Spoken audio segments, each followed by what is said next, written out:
Hey folks, welcome to How the Frack We Got Here. Just bear with me just for a few seconds as we get started, and we will get started soon. Just hold tight.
Okay, folks, thank you for that. Let's go ahead and get into it. So today's date, June the 8th,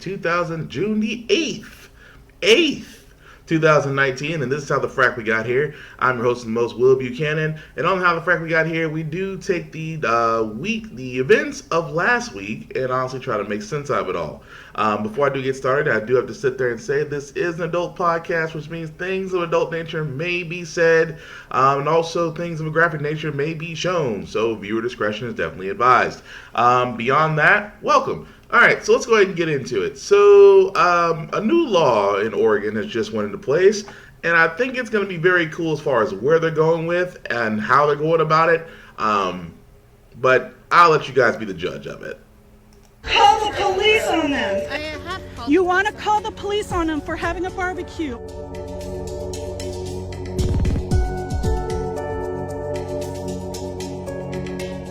Why are you calling the Hi. cops right now? Hi, Because can you I come told to you the I north wasn't of leaving the Attleboro park Dog Park? because This my guy dog is was verbally humping your assaulting me dog. right now.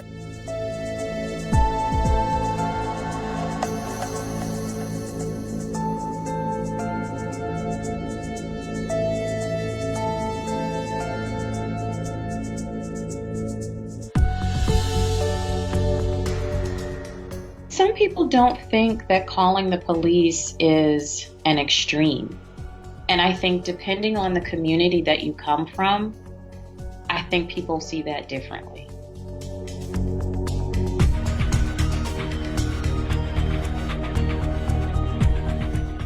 I said, "Did somebody call the police on me?"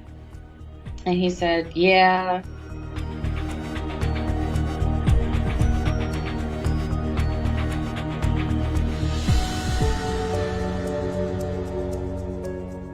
You see the police car right there. They called the police to tell the police that the kids was cutting their grass. Who does that? Yes, I'm going live because I'm so angry right now. I am so angry right now. Either go inside or around the corner or something so that way you guys don't have to look at each other while I talk to you. Why? Because I don't want it to turn into anything. It's I'm trying to make it easy on everybody. I need to go back to the 12th floor to That's finish fine. writing my paper. What's you got your ID on you? Yeah, I do. All right, can we see that? Why? We got a police call for you. Okay, let me open my apartment for you so that you can see that I belong here. Okay, I just opened the door to my apartment. That's fine. I can see that. Okay, thank you for watching that. Why? So we can verify who you are, and we'll get out of your hair. How's that? Sound good? It'll be over just like that. I'm gonna think about whether I want to show that to you or not. Because I really don't know if there's a justification for you even actually being in the building. Somebody called the cops on me in my own building.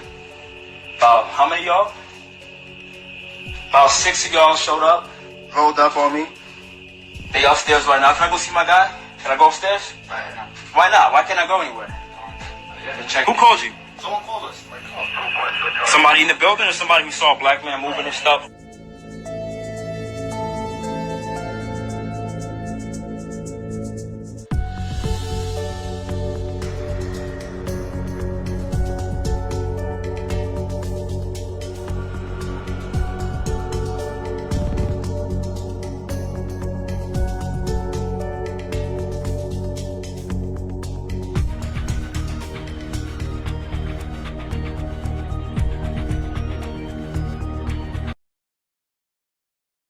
Now the law in itself is, like I said, still in its infancy stage. Only allows the accused, the falsely accused, to sue the person that called the 911 call on them. Can only sue them up to $250. Now, I admit it is a small step. It is a step going toward the right direction because, as we've seen throughout the year, this year and last year, the cops were used as a weapon to deter people of color, mostly black people. So we shouldn't be surprised that a lot of people are going to sit there and say, well, I was in fear for my life, because that's the given thing that some individuals of a certain shade do say, Caucasians. So it amazes me so that, of course, this law is out that said that you have to prove racist intent. That's kind of loosely worded because the simple fact of the matter is just that, say for instance, I go outside my building. I walk my dog. If I walk my dog outside a building that I've lived in for a number of years, somebody who apparently thinks that I'm a threat can call the cops. Now, of course, the cops can come up to me and sit there and say there was a police call put out on you. I could say why, and then that whole rigmarole. But if I find out that the person who filed the 911 call on me, I can sit there and claim racist intent, but how do I prove it? See, that's where I said the whole point is. All I can sit there and say is all he saw me do was walk my dog. I wasn't trying to steal. I wasn't trying to hurt anybody or any of the above. But how can you, as the person who had the cops called upon them, make it clear in a court of law that, hey, the only reason he went after me is because I was black?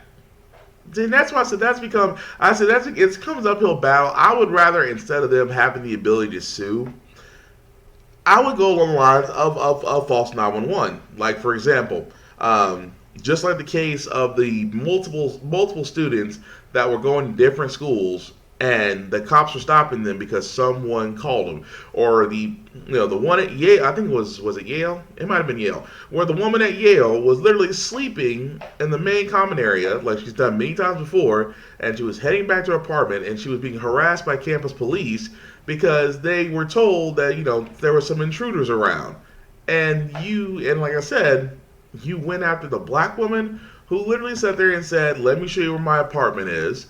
Goes to my apartment, says I live here. The police are still asking for ID because we need to verify that you belong here. At that point, that's the police being a dick. Because if I open my apartment, I obviously have a key. I obviously live here. Why do you need to see my ID? Which goes back to what I talked about last week about when I tell you guys the law is your friend. Thurgood Marshall said it best. The law can be your defense if you know how to use it. I stress it heavily because I do it on a daily basis to remind myself. If you do not know your rights and laws in your state, please, oh please, learn them. Because the cops will prey upon the fact that you are ignorant. And I say most cops, I don't say all cops. Most cops will prey on the fact that you're ignorant of the law. Most cops will sit there and use their badge and gun and backup will intimidate you to coerce you what they want. As long as you know the law and as long as you know your rights, they can't do shit to you. So that's why I recommend for anybody, especially people of color, learn the laws better than the cops, because that can make a difference in saving your life. And yes, if you're probably wondering, that is my dog in the background entertaining himself. But moving right along, aside from that, let's go ahead and get to President Cheeto, because usually I try not to start with President Cheeto, but here we are. So President Cheeto, or as he likes to call himself, the Tariff Man, has already in a tariff war with China, which you can probably tell because a lot of your products' prices have increased. And it was the fear that he would probably start one with Mexico. But apparently there must have been something that was done, or someone told him he couldn't do it, because this happened. Twitter that the United States has reached a deal with Mexico and now says he will not institute tariffs on Monday. Let me quote now. He writes, I am pleased to inform you that the United States of America has reached a signed agreement with Mexico. The tariffs scheduled to be implemented by the U.S. on Monday against Mexico are hereby indefinitely suspended. Mexico, in turn, has agreed to take strong measures to stem the tide of migration through Mexico into our southern border. This is being done to greatly reduce or eliminate illegal immigration coming from Mexico and into the United States. Details of the agreement will be released shortly by the State Department. Thank you. That was the president just moments ago. I should note the president actually removed the tweets, but then reposted them, making us all wonder, well, was there not a deal? But now it appears to be done. Let's go back to Joe Johns at the White House. Joe, what do you know?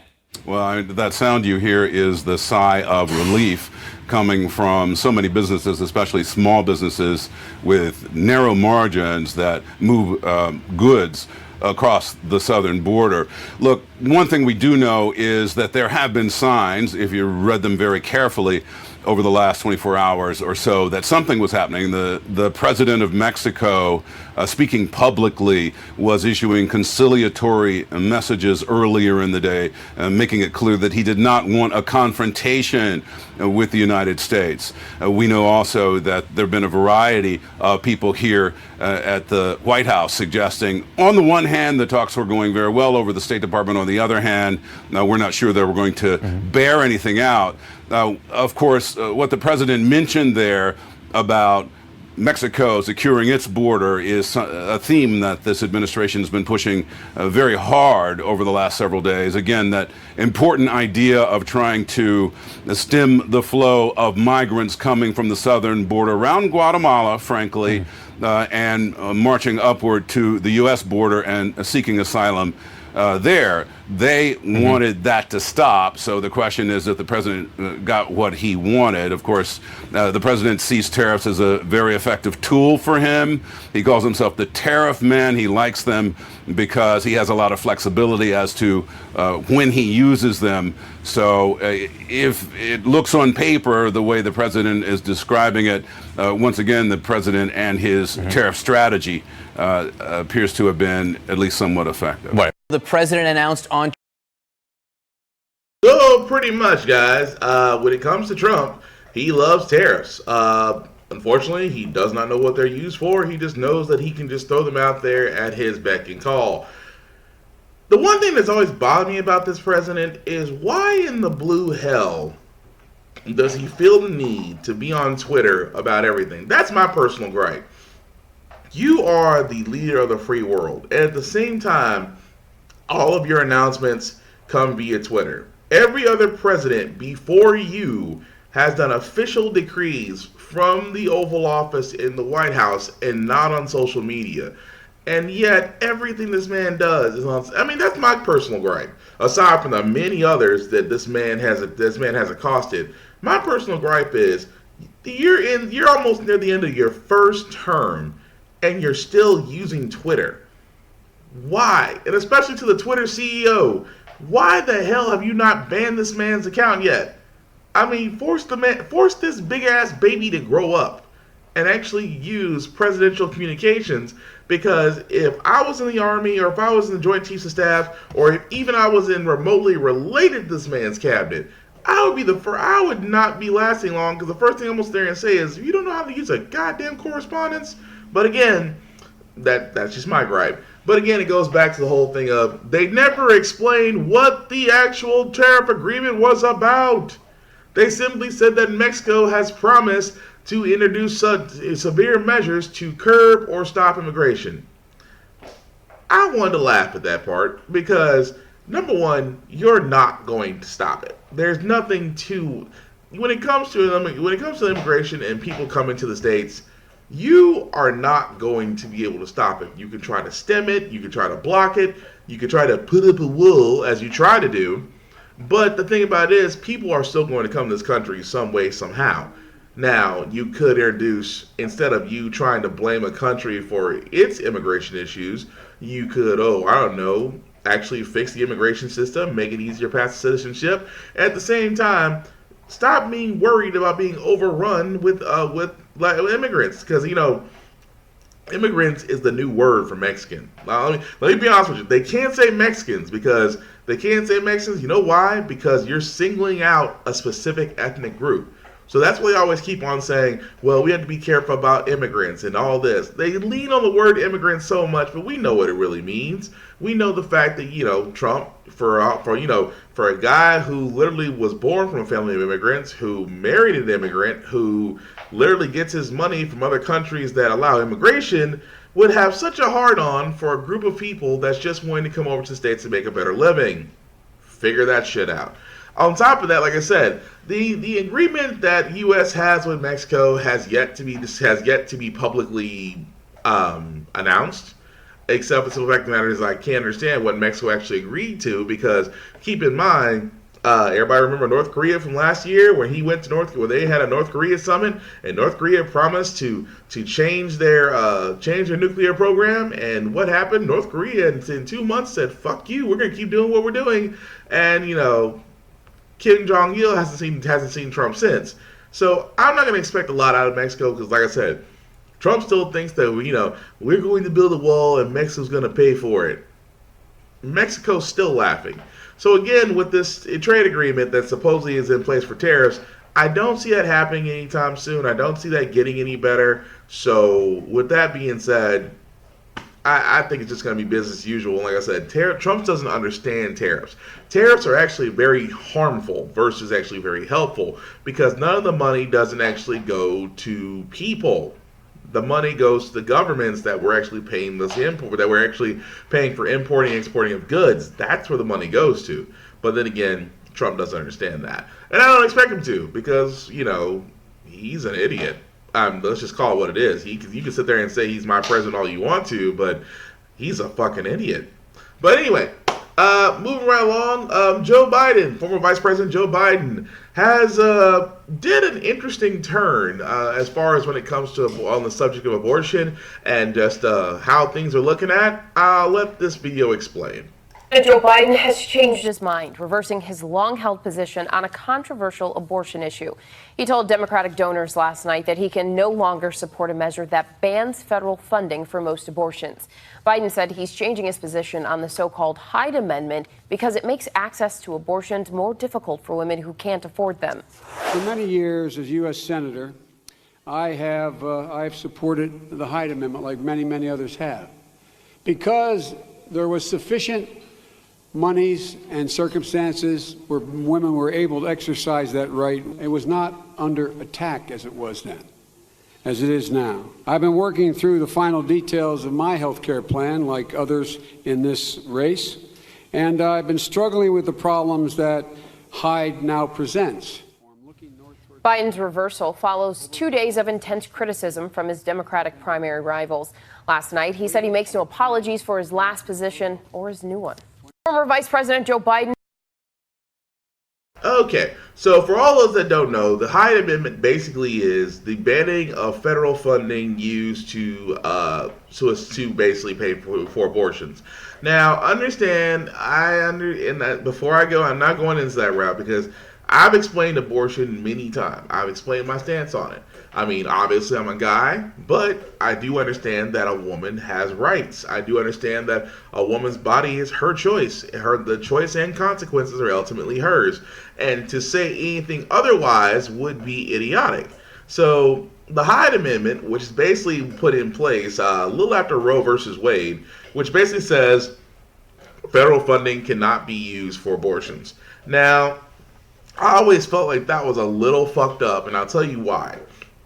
Because the simple fact of the matter is, that prevents a few number of women, morally in the low poverty area, from actually getting abortions because they can't afford them. When I was actually doing a quick research study before this podcast up, like my home state of Tennessee, for example, good old progressively backwards Tennessee.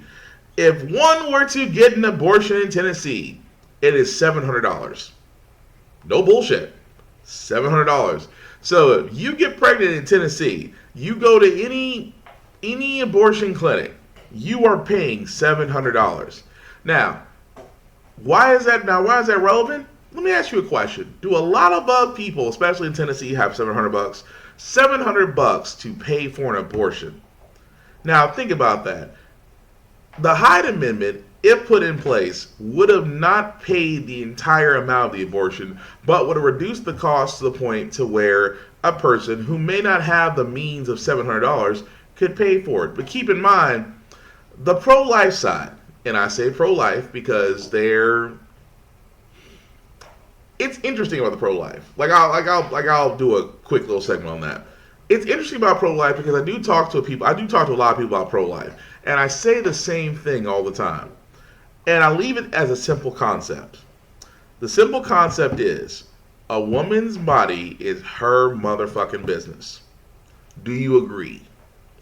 And it's funny when I say that, they're like, well, yes, I agree. And I'm like, so why are you on the other side of abortion? Because if you understand that a woman has rights to her body and that no one can tell her different, then why are you sitting there trying to enforce the fact that, yes, you can tell her what to do with her body and you're not her? Keep in mind, I've said that in every discussion and debate that I've ever had with a pro-life individual. They skate around it. Well, it's because they forget the fact that, forget the woman, they're trying to protect the baby. Oh, you mean the fetus. So again, I've always sat there and said, a woman's, the simple concept of it is, a woman's body is her business, and a lot of people just skate on by that because they simply don't want to say the real thing. They don't freaking care. And in this case, with the Hyde Amendment being in place, it does actually prevent some women from getting abortions, which in my mind, if you know you can't take care of the child, and you know you're bringing the child into an area, into a life that's going to be very difficult for it, maybe outside abortion is obviously the most responsible thing you can do in that situation. And again, this goes back into the whole situation of simply allowing it to happen. Because I'll be honest with you, if guys get pregnant, there'd be an abortion clinic next to every Starbucks and AutoZone. Hell, we would actually get to the point to where we would simplify the process. But if guys get pregnant, because like I always said it best, it makes no sense to me that we just can't allow a woman to be. So let's just allow a woman to be, and it goes a lot easier. That's why Biden is actually taking a very big risk, because like I said, there are so many pro-life people out there on the Republicans and Democrat side that if a politician comes forward and says a woman should be allowed to do whatever the fuck she wants to do, it could be good, it could be bad. But interestingly enough, there needs to be a progressive stance on abortion, which honestly, the reason why Roe versus Wade exists, the logical solution is to allow women to choose. And let them choose freely. They should not be held back from discrimination. That's how it freaking works. But again, we'll see, because like I said, Biden's saying that because he used to support the Hyde Amendment and now he doesn't. That may harm him or may help him going into the primaries. But again, I just thought that was very interesting. So speaking of idiots that don't need to be in office, we'll go back to President Cheeto for a little while. Of course, Nancy Pelosi had some interesting things to say about this man, and apparently it was behind closed doors. But I'll let the video tell it all. Tonight, what he's now saying about impeachment, and Speaker Nancy Pelosi, what she told members of Congress just a short time ago, and tonight the newest subpoena now revealed, who they now want to testify before the American people. Here's ABC's chief White House correspondent Jonathan Karl. President Trump today flatly rejected a central theme of the Mueller report, that time and time again, his own top advisors refused to do what he asked. Are you worried that your staff is ignoring your orders as the Mueller report portrays? Nobody disobeys my orders. But the Mueller report documents multiple cases, chief among them White House counsel Don McGahn, who repeatedly rebuffed the president's directives to have Robert Mueller fired. And tonight, McGahn has been subpoenaed to appear before the House Judiciary Committee. But he's just one of several aides who told Mueller under oath that they didn't follow the president's orders, leading the special counsel to write, the president's efforts to influence the investigation were mostly unsuccessful, but that is largely because the persons who surrounded the president declined to carry out orders or accede to his requests. Democrats tonight are weighing a major decision to start the impeachment process or not. In a letter to members of the House, Speaker Nancy Pelosi suggests impeachment may not be necessary, writing, "We should proceed down a path of finding the truth. It is also important to know that the facts regarding holding the president accountable can be gained outside of impeachment hearings." Regardless, the president says he's not concerned in the least. Are you worried about impeachment, Mr. President? Not even a little bit, he said there. John Carl live at the White House tonight. And John, tonight House Democrats have issued that subpoena, as you reported, for former White House counsel Don McGahn. And moments ago, Nancy Pelosi holding a call with Democratic lawmakers to discuss next steps amid, as we know, differing opinions among Democrats on impeachment proceedings. What are your sources telling you tonight? David, I'm told it was an hour-long and spirited conference call. Several Democrats telling Speaker of the House Pelosi that they think it is time to move forward with impeachment. Pelosi and her leadership team, for their part, said that they will aggressively investigate the president and his administration, but they are not ready to move forward with impeachment proceedings, at least not yet. And pretty much, additional Pelosi said, which I was hoping the news bit caught it, because Pelosi said behind closed doors, I don't want to see him impeached. I'd rather see him in prison. And here is my problem with Democrats. Like I said, I don't associate myself with Democrats. I sure as hell am not a Republican. I see myself more as an independent progressive. The reason why Democrats, and I say this very, very much, the reason why Democrats seem to have this issue of when they get in office, they can never seem to stand together on a single subject. Republicans, win, lose, or draw, they ride out. Don't get me wrong, some of these Republicans, or I should say the forefront of these idiots, are dumb as shit. But when one speaks, they all follow. No one separates from the pack. When Democrats get in office, it is almost like, well, we're not really on the same page. Look, the Barr report, because I refuse to call it the Mueller report because William Barr pretty much redacted it, but even though the report itself, the Barr report came out, Mueller has sat there and laid a golden roadmap to impeachment. He has found 13 instances of obstruction of justice. You alone beforehand, when he fired Director Comey of the FBI, when he tried to fire Mueller, but Don McGahn didn't actually, his own people didn't follow his orders. On top of that, his compromising situations with the Saudi family, the Russian government, including Putin. At the same time, the sale of weapons back to the Saudi family, which he circumvented Congress for. So again, there are multiple instances of obstruction of justice. Democrats, if there's one thing, because I come to find out one or two of you guys watch this podcast, and I thought that's really cool, so thank you, by the way. But the one thing I will say, make a fucking decision. Because either you're going to go forward, or you're going to have to win the 2020 election. Because let me be completely honest, as Americans, we're so tired of hearing after hearing, indictment, hearing after hearing, subpoena after subpoena. Either begin with the impeachment process or let it go. Because if you let it go, that means that everything that's been put in front of you, you were either too chicken shit to go forward with, or a simple fact of the matter is you're worried about losing political capital. At the same time, would have made Baby Huey look great, which he already is in some eyes of his own people, because the simple fact of the matter is Democrats cannot seem to pull the trigger. And that's been the one problem with Democrats all times. It was funny. It happened under Obama. It happened under Clinton. When you had a Democratic president, Democratic House, Democratic Senate, you guys could honestly never agree to anything. Whereas Republicans, they may not agree, but they toe the party line. So, with that being said, it's now going on. I mean, we're about to reach 2020 at this point. We're already halfway through the year. There needs to come a point, Democrats, either you join together and decide to ride this impeachment train to whatever destination it goes, or you drop it and you simply stop looking into this president because you simply do not have the fortitude to move forward. Either way, it needs to be done about that, because the thing about that's why I say that's the thing about when it comes to Democrats, there never is a conjoined function to move forward. It always seems to have like three heads in three different directions, but you're still not going anywhere. But you say that you are. It's about time, like I said, it's been time that a decision has to be made and go forward from there. Oh, hey, EJ. Hey, Eddie. I like that about Democrats. It's because they're diverse, and I want investigations. But here's the thing, Eddie. There was investigations.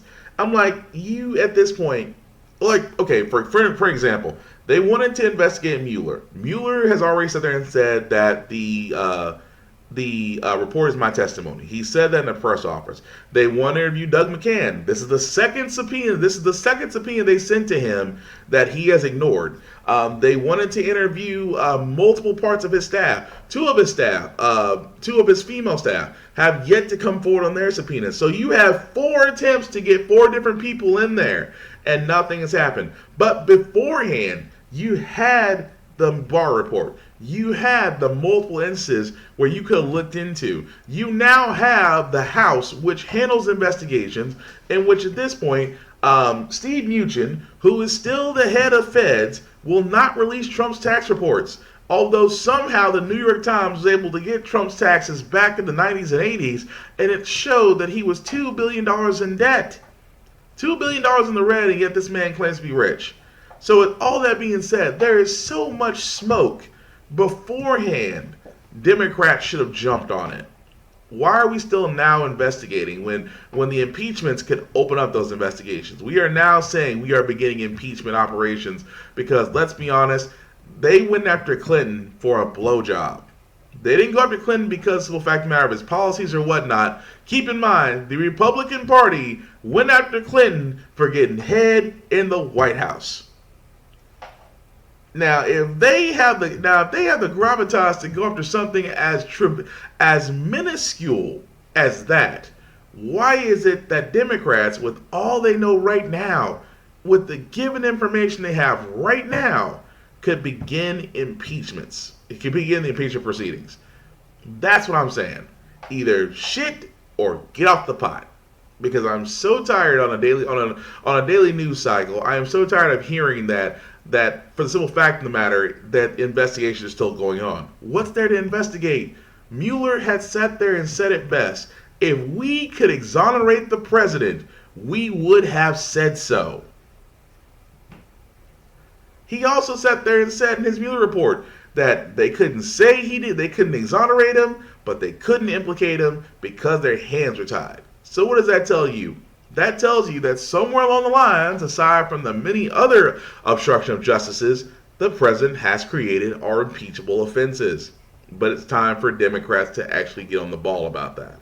So, moving right along, as far as that goes, for all those people that, like I said, now of course June is Gay Pride Month, and for all my brothers and sisters of the LGBTQ community, enjoy it. Like I always sit there and said best, live how you want to live with no regrets. So if you're different, I embrace all differences. Like I said, I have loved ones in my family who are LGBTQ, and I will still love them as if, they're basically me, because not only because they're my blood, it's just the simple fact of the matter is, no matter how a person chooses to live how they want to live with no regrets. So, with that being said, I guess the president decided that not everybody can fly the flag.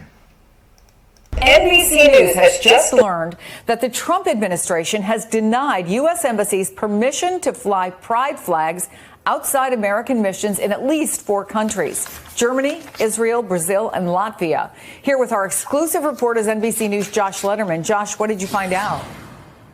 Well, Chris, embassies are not going to need permission to fly the flag inside the embassy or on the walls outside. But if they want to fly it on the actual flagpole, they need permission from Washington. In the Obama administration, they had blanket permission during Pride Month to fly the pride flag on those flagpoles. But diplomats around the world tell NBC News that this year, Washington is rejecting those requests. At least 4 embassies we know of, Jerusalem, Riga, Brasilia, and Berlin, asked permission to fly the rainbow flag in celebration of Pride Month and were told that they would not allowed to do so. Now, this, of course, comes despite the fact that President Trump just put out a tweet about a week ago saying he was celebrating Pride Month and he was supporting his administration's campaign to decriminalize homosexuality around the world. Well, didn't the U.S. ambassador to Germany hasn't he made a really strong push for that decriminalization?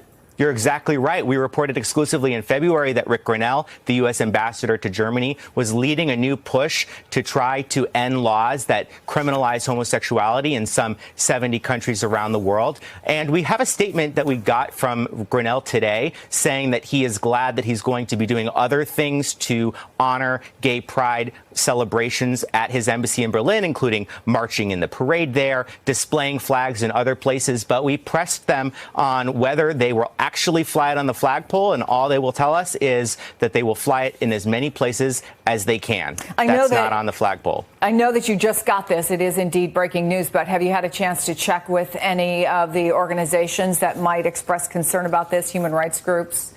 Yeah, we've been checking in with them. No reaction from them. But we also have been checking in with the group that represents LGBT American diplomats around the world, because there was actually some discussion on their Facebook internal group chat with diplomats complaining as they were getting these rejections. We've reached out to the board of GLIFA, that LGBT diplomats organization. No response yet, Chris. Josh Letterman, thank you so much with that. And basically, folks, there you have it. Trump apparently loves the LGBTQ community, but apparently you can't fly flags at U.S. embassies. Why can we not fly flags? Pride. I cannot say words today. Pride flags. I apologize. So again, this is the whole thing I don't get. You can't sit there and say in a tweet, which still annoys me that he still does as a president, that you support Pride Month, but yet you won't fly pride flags. It's a symbol of showing support. I mean, if I had a flagpole, I put a pride flag up. I support them. I support them in the same sense that, what they go through is, I'm not going to say on the same level as, as a black man, but they still have their struggles as well. But there's no harm in actually putting up a pride flag. There really is not. There's a lot of homophobia and xenophobia. There's a lot of homophobia that still goes around because they try to do a straight pride parade, and that to me is the most biggest example of white privilege that there is out there. For example, for simplified matters, if they could have a gay pride parade, we should have a straight pride parade. Why do you need to be celebrated on the fact of your heterosexuality? Well, we celebrate them. I said, well, they were prosecuted. They were beaten down. They've been judged. They've been denied on so many levels. Whereas nobody ever came at you because you were straight. So what makes the difference? And again, the straight pride parade, I don't get that, because in the same sense, it's just like all lives matter. That's bullshit. But again, all lives matter and blue lives matter were created to combat Black Lives Matter. Because Black Lives Matter was simply saying that we're pointing out the simple fact of the matter is that there is somewhat of a systemic racism that's going out there. But again, white lives matter and blue lives matter are nothing more than smokescreens, because they're bullshit. In the same sense of people not wanting to put up pride flags, especially with President Trump, because let's be honest, he's not a fan. I would love to see President Trump out there. I've always been a fan of the LGBTQ community. They make great sandwiches. I could see that coming. If someone doesn't tell Trump that, he'll compare them to Arby's. I guarantee it. But the simple fact of the matter is, I don't see Trump coming out forward and saying that, even though, the token LGBTQ person in his cabinet, because let's be honest, that's Ben Carson might as well be the token black guy in his administration, and that man is seriously killing director. He is seriously terrible at his job as Secretary of Housing. But that being also said, shouldn't expect this a lot out of Baby Huey and his group, because the simple fact of the matter is they're against the LGBT community, and that's sad. And also, another thing to be pissed about, or I'd like to call, or as I say, I think Trump is on this level of undo everything the black man did. Now, keep in mind, President Obama lifted the trade embargo on Cuba, which allowed Americans to travel to Cuba without actually having to go through another country. You can literally go straight from the U.S. to Cuba, airlines and cruise lines, no problem. That was until Baby Huey decided that, no, we will not. We actually are going to undo everything the black guy did, and we're basically going to put a travel ban, or they say restriction, but it's a ban.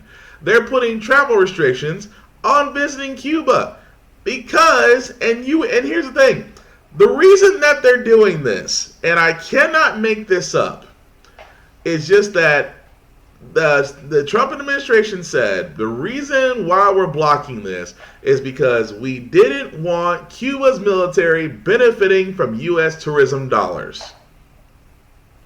I cannot make that up. If you're telling me, because like I said, I always sit there and said it, when I get over my huge fear of flying, because I do fly, but I'm knocked out. Like I said, I forgot what the phobia is called for extreme fear of flying. I have it.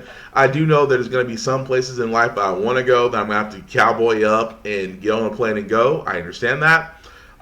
Cuba is one of those on my bucket list. I've always wanted to see Cuba. I've always wanted to see not only the car culture aspect, because the cars that they have over there, Chevys, old Dodges, the simple fact of how they keep them up is amazing, aside from the fact of just the culture and the people there. You know, between Cuba, Africa, Asia, Japan, China, and Australia, and London, which I've seen before but want to go back to go see. There are plenty of areas on my bucket list once I get my passport, once I renew my passport, that I want to go see. Cuba is one of them. Now, President Obama knew that, you know, there's no harm in Cuba being a place that people can go to. However, I still think that President Huey has it in his heart that he doesn't want to go to countries that are mostly brown people.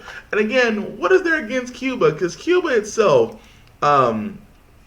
is a great country, aside from, and the Castro regime is no longer there because Fidel is no longer among the living. So again, it makes no sense that Trump is on this mission to basically undo everything the black guy did, which is him trying to do that now. So if you got tickets to Cuba, or you're trying to get to Cuba, you might have to reroute and go to the Bahamas and watch Cuba from a distance. But we're gonna move right along from that. From our last two stories. Now, for all those who you've probably seen this on Netflix. When They See Us. If you have yet to see this on Netflix, let me go ahead and tell you, because I binge watched the episodes last night. When They See Us is about the Central Park Five. If you know who the Central Park Five is, the Central Park Five was basically 5 teenagers during 1989 that were accused of raping a white woman. Now, the police back then railroaded them into convictions and, of course, served them time. Trump took out an ad saying that they need to be put down back in the day. But, of course, we come to find out that a serial rapist that came forward had admitted that he did it. DNA testing linked him to it. And, of course, the 5 were exonerated. Now, there has been a lot going on since it's Netflix. Like I've noticed that, before I play this video, I have noticed that a lot of documentaries are seeming to have an effect on the public. Like Surviving R. Kelly, let's be honest. R. Kelly was pretty much Teflon untouchable until Surviving R. Kelly, and you've seen the after effects. The man is constantly in court. He is being literally railroaded. He is. And I'm not saying it's right. I'm not saying it's wrong, because every person is presumed guilty until innocent, presumed innocent until guilty. So, however you feel about R. Kelly. But again, if you watch the documentaries, they were some of the they went pretty deep, pretty dark. So again, this one, before I show this, like I said, if you haven't seen When They See Us, I highly recommend you do, for all those that know about Central Park 5. But since that documentary has came out, a lot of things have changed for a lot of the people that actually lived through that event. A painful chapter in New York City's history. 5 young men wrongfully imprisoned for raping a jogger in Central Park. Retold on Netflix. I didn't see a lady or hit anyone. The miniseries triggering new backlash against one of the prosecutors behind the 1989 convictions, Linda Fairstein, calls for boycotts of her crime novels, a petition getting more than 50,000 signatures. Fairstein's Twitter account deleted as anger boiled over with the trending hashtag Cancel Linda Fairstein. Lester asked the men known as the Central Park Five specifically about the former sex crimes prosecutor and her team. Linda Fairstein and others who were involved in the prosecution, they haven't retreated a step. At all. No apology. All the time we did for something we didn't do, and it hurts. They still think that we're guilty. So how do we hear when we're constantly in a state of defending ourselves? When a serial rapist admitted to the crime in 2002 and his DNA was a match, the 5 men had their convictions vacated. They accused detectives of coercing confessions from them. To this day, Fairstein defends the prosecution's conduct and the decision to pursue the case, now calling the Netflix miniseries grossly and maliciously inaccurate, misrepresenting the facts in an inflammatory and inaccurate manner. While one of the men wrongfully convicted had this to say to TMZ. Even though it's 30 years later, she has to pay for her crime. They made us lie. The anger over what they lived through, never far from the surface, now tapped into once again. Stephanie Gosk, NBC News. And that just goes to show you a lot, like I said. And keep in mind, I actually did post this on Facebook, where I literally sat there and said, yeah, Linda Fairstein and her group, and the officers involved, I sat there and said, for the simple fact of the matter, every case that she's been involved in needs to be reopened and be investigated. Because let's just be honest about what the NYPD just did. We just saw the NYPD literally and figuratively coerce 5 young men into confessions of things they didn't do. And yet it took 30, yet here we are now, many years later, and yet the officers have yet to face it. The prosecutor, which Linda Fairstein, which I said she still might, because you know this Netflix documentary that was done has gotten so much attention that it might call for action. And let's be honest about that, it needs to be.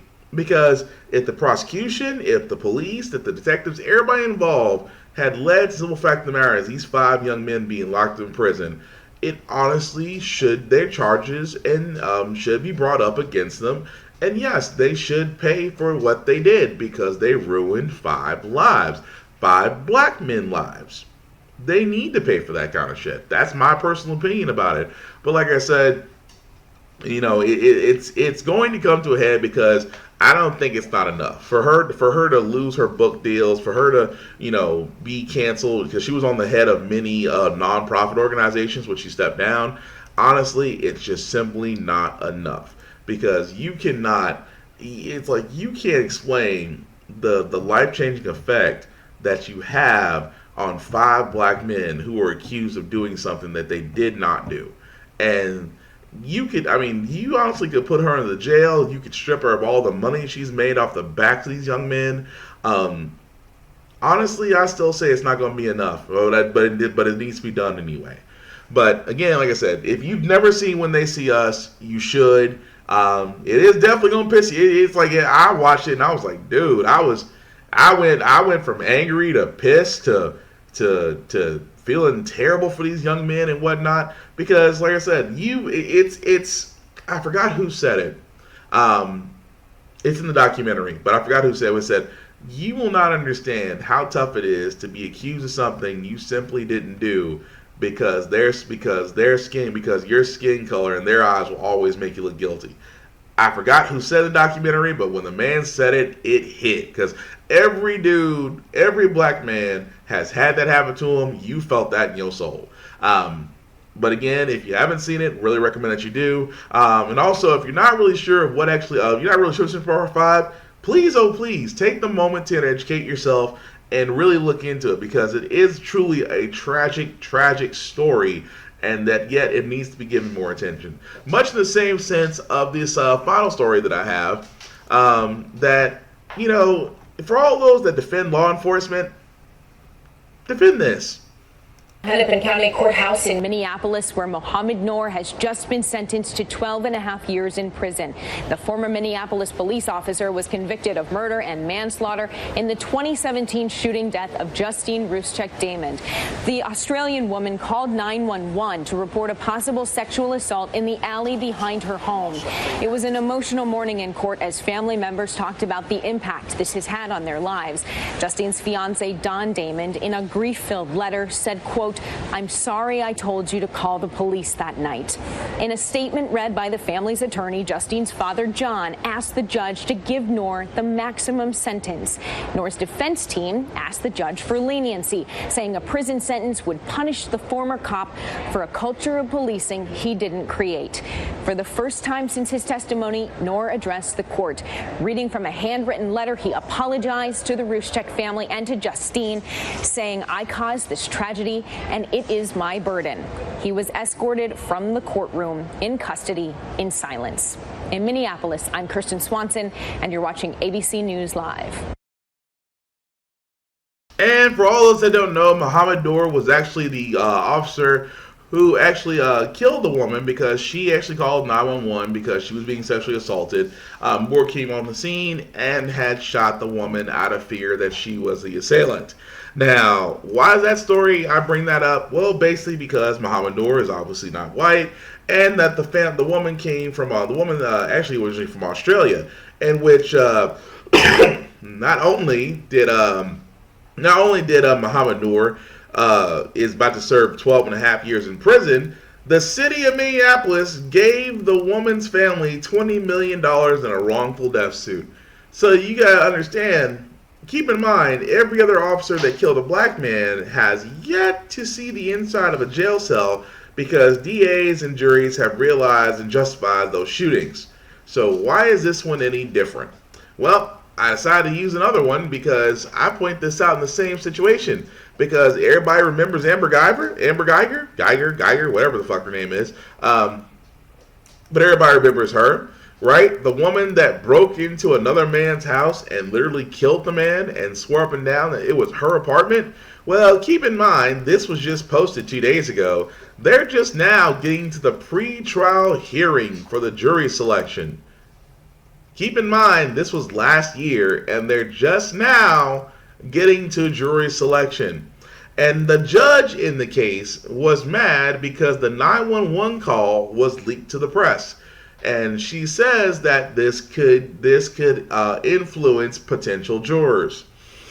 So let's point one thing out here.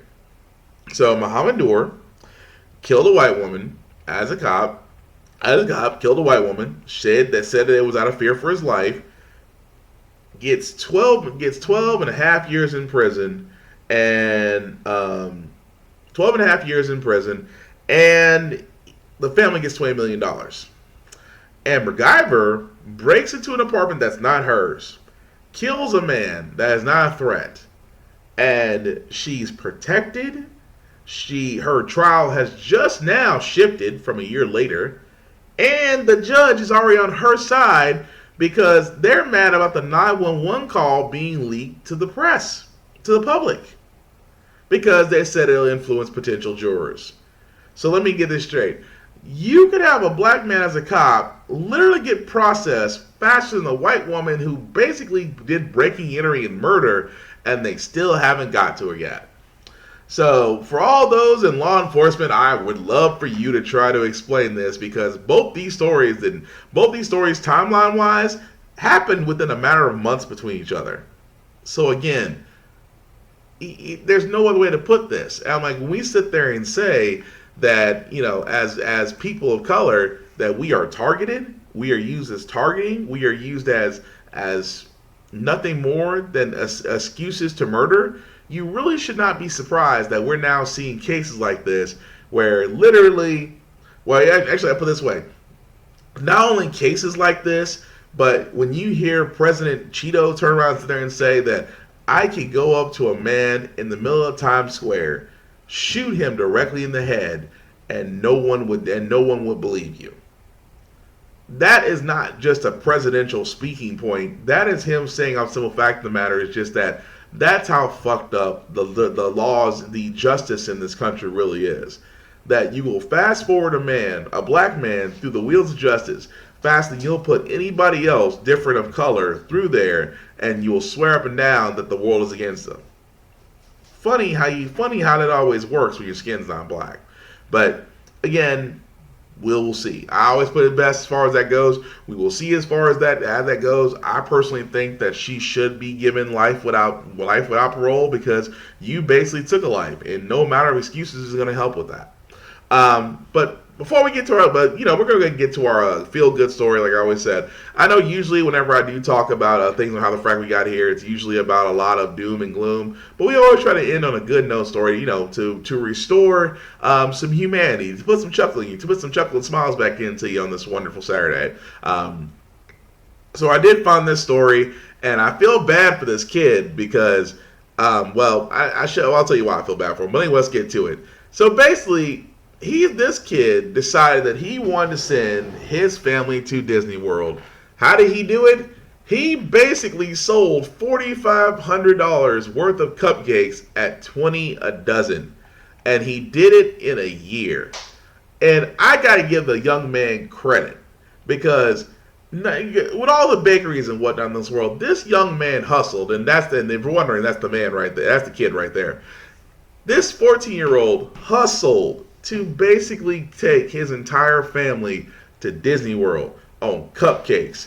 And I think that is great. I think that is wonderful. I think that is beautiful. The only thing I'm going to say about this kid is you realize you set yourself up, because no hardships, you can't sit there and say, you can never complain a day in your life, because you know what they're going to sit there and say? Well, didn't you take us to Disney World on cupcakes? You can't finish this paper? Weren't you the same kid who turned around and took this family to Disney World on cupcakes? Cupcakes. You sold $4,500 worth of cupcakes, and you're sitting there telling me that this college exam is too hard? Trust me, his parents are going to use that. Now, again, I love the story because, like I said, I've always said it best in anything. Anything is capable. You're capable, regardless of where you are in life. You are capable of great things if you apply yourself, if you believe in yourself, if you just simply have that gumption. Yes, I said gumption. Because honestly, if you have that gumption, if you have that moxie, you have that drive and ambition, then honestly, you will get to where you want to be in life. Now, whether it be short road or long road, keep in mind, not everything is on a timetable. And I give it to that kid because now his next goal is saving up for a truck. He's got his eyes set on the F-150. Yeah, okay. Not everybody likes Ford. I'm going to leave the Ford jokes alone because I'm a Dodge person. So if you're happy with Ford, sir, well, good luck to you. But again, I just thought it was cool because, like I said, a kid who really takes upon himself to give his family a vacation, I can't knock the kid. That's a future businessman they're making. But anyway, that's going to be the end of our podcast here. Thank you guys for all watching. And if you're watching this on the playback, once you watch this on the playback, just go ahead and comment like you usually hear. Shameless plugging before I get off the shindig. I'm not the only guy that actually has podcasts. We call our group Table of Bosses. Let's start with the first one, Vaughn, because I think you're still around in here somewhere. My buddy Vaughn A. Weatherspoon has several podcasts of his own. He did actually have a Random as Fuck earlier today. What is Random as Fuck? Random as Fuck is the pool of ratchetness we sometimes dip our pinky toe into sometimes to give us a break from life and have a chuckle at things. And usually he shows some things that are interesting.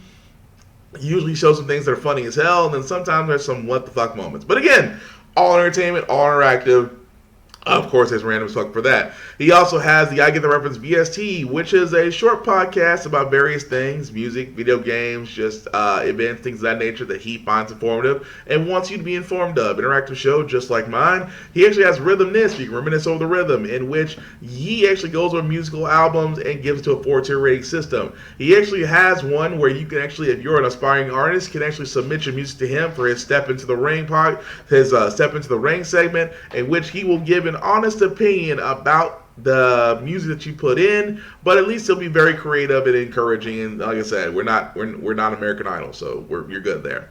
But all those shows can be found, especially under I Get That Reference. He actually has a calendar under 871 Spoon under Facebook, so if you actually go there, you'll be able to see the dates of when he actually does his shows. My other buddy who will be coming on a little bit later, Thomas Reed, we call him the Mountain Puncher, will have his To Be Determined podcast, which To Be Determined is about a fitness podcast. If you've seen Thomas Reed, this man eats, breathes, sleeps, and lives fitness. And so he wants to be able to share his fitness knowledge, workouts, regiments, just his own personal testimony, just to help you to reach your results, because that's To Be Determined, which will be a little bit later, about 3 o'clock this afternoon, all on Facebook Live. He also, he doesn't have more than one show, I apologize. Also, my other buddy, Trace Brown, DJ King, Eddie what? I can't do it, my voice is killing me today, but DJ King, Eddie Wayne, also has a few podcasts of his own. He has The Bump Down. The Bump Down is a musical podcast where he goes over what's hot on the charts, what's on the Hollywood mainstream and underground, and also has his own area to where if you want to basically have your music to be played on The Bump Down, simply reach out to DJ King Eddie Wayne on Facebook. He'll go from there. He also has the Smoke with Truth, as I like to call it, the No Frills, Check Your Ego at the Door podcast, in which he goes into certain subjects, and like I said, it's all for basically opening eyes and getting you to think differently, because Trace is a very unorthodox brother but very intelligent brother. So I guess with the Smoke Truth podcast, you'll actually get it from there. And aside from me, especially How the Frack We Got Here, which is usually every Saturday 10 a.m. to noon, I also have my Off Limits podcast, where nothing is off limits, which will be a little bit later today between 6 p.m. and 8 p.m. Central Time. And of course, Get Bit, which is basically my tech help podcast, which will be this Sunday, which will not be, because we will be doing the live streaming of E3. If you don't know what that is, it is the Electronic Entertainment Expo for gamers, which we'll be doing a podcast to Pick Up the Sticks. It might just be me and my Thomas Puncher will be here Sunday and Monday. And of course, Vaughn will be joining us on Tuesday just to recap everything that we watched, things that we love from E3 and whatnot. But we'll go over that as well. So, with all that being said, all of our podcasts can be found in the I Get That Reference Facebook group, which will eventually become our Table Bosses video vault. But so you can still like and view everything we've done from there. And also, each of our pages have YouTube pages. So if you look up BigBZA.podcast, if you look up DJ King Eddie Wayne, if you look up How the Frack We Got Here, and Off of Us Podcast, you will find all of our YouTube pages that are up to date, so you can like, share, and subscribe and see everything we've done before. I'm still working on getting the audio only portion, so that way you can be able to listen on Audible and Spotify and things of that nature once we get that all set up. So, and also, if you do, like I said, I do believe in promoting businesses, especially black businesses and small businesses. So if you ever want us to actually plug your business or whatnot, please, oh please, let us know, so we have all the information that we can direct people to go to. Eddie, I know you do have one with your concealed carry class. I have to get the rest of that information from you, so that way I can plug it, because like I said, Eddie is a firearms instructor, good friend of mine that I've known for well over 10 years. The man knows his firearms, and he wants to actually inform people about concealed carry and the right way to actually the right way to own and use firearms. So Eddie, I'm gonna hook up back with you to get more information on that, because I definitely want people to know about the shit that you do, because you're very passionate about it, and I love passionate people. So with that being said, guys, How the Frack We Got Here is basically about staying informed. What is staying informed? Staying informed means that you're not accepting everything at face value. It means that you are basically going in, doing your own research, finding the actual truth with sources to bring back and show others what you found, and hopefully encourage them to do the same. Because an informed community can make a lot better decisions than an uninformed one, because an uninformed community got us Trump, and that's how the frack we got here. So I hope you guys, thanks you guys for all watching, and like I was saying, the playback, go ahead and be able to just comment as if it's live, because I'll definitely see it, especially because all you Trump supporters will. Aside from that, guys, have a wonderful weekend. Thanks for watching. Peace.